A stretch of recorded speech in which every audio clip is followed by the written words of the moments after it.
Hi, I'm Mark Longoria here with Mayor Ivy Taylor, Mayor of San Antonio. Mayor, it's such a pleasure to be with you again today. I've had the opportunity to interview you on a couple of different occasions, and one of the things that I remember from the first time that you started your campaign, the first one, was a little bit of criticism from some folks because you were starting to meet and having these prayer meetings with the Christian community, and many people thought that, well, the real test is going to be after you get elected. Should you get elected, she's going to stop with these things, but you've continued them. You've continued to meet with the Christian community.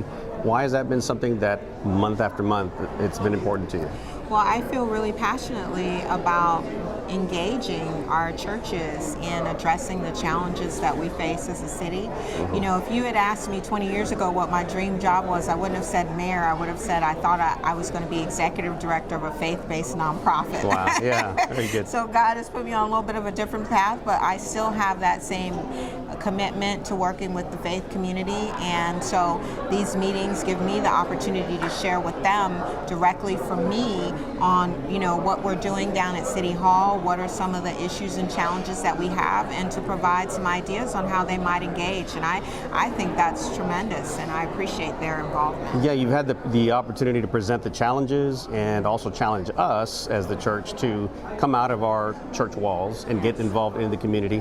But for those that have not been involved on a month-to-month basis in these meetings, what would you say to these folks right now? What would be your message to the Christian community? I would certainly say if you can join us, to join us, but even more important than that, we want churches to think about how they can actually get outside of their church walls and make an impact on our city and, you know, families that are in our community. So, and we want people to pray specifically for our community and for our community's leaders. Yeah.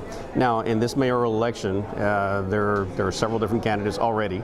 So as we kind of look at that, what should we be looking for? Obviously, I know you're going to be a little biased. You want to show it your way, right? And that's right. But what should we be looking for when we are studying? And I hope that we as people that are living here in our community are actually studying all of the different people that are running. Well, I would say certainly starting out with looking at experience, examining the experience of the person who's vying for the mayoral seat as well as the council races as well. You know, do they have an understanding of how things work at City Hall? Are they someone who can work collaboratively and communicate with folks who may have varying perspectives? And then to look at their record. If they've been an elected official, how have they voted on key issues? Have they do they have a significant outreach effort where they get outside of the, you know, City Hall and City Hall insiders to actually get out into the community and connect with folks? So I think those are some things to look at. Very good. Thank you, Mayor. One final question as it relates to the Hispanic community. I know one thing that's very big right now is the immigration issue. President Trump obviously has been, you know, campaigning on that, and I think the church is kind of caught in a little bit of a conundrum here because they want to be compassionate, like Jesus has been compassionate, yet the Bible also talks about following the law. Yes. So what is your message to the folks that are kind of dealing with that? How do we navigate through these waters of immigration?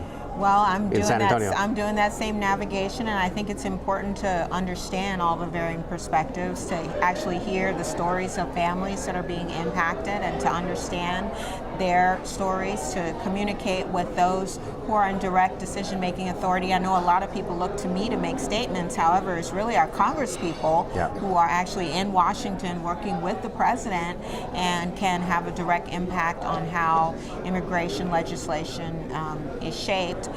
Here for us in San Antonio, certainly we have wonderful relationship with Mexico, both on a cultural side and economic side as well. So I think that's a story that all the decision makers in Washington need to be aware of and that we need to keep in mind as we, you know, figure out how things are going to work out. Is San Antonio in jeopardy when it comes to the federal funds? I know that at least the list that I've seen, the official list supposedly that I've seen, it counts Travis County and Dallas County as actual sanctuary cities. Right. Bexar County is not listed, neither is San Antonio. Right. So are we in any jeopardy there? As far as I know, we're not in any jeopardy in relation to federal funds. However, I would say that we have to closely monitor the administration's legislation related to trade, because that could impact the strong relationships that we have with Mexico. Very good. Thank you very much, Mayor. Appreciate your time. All right. Thanks. Thank you.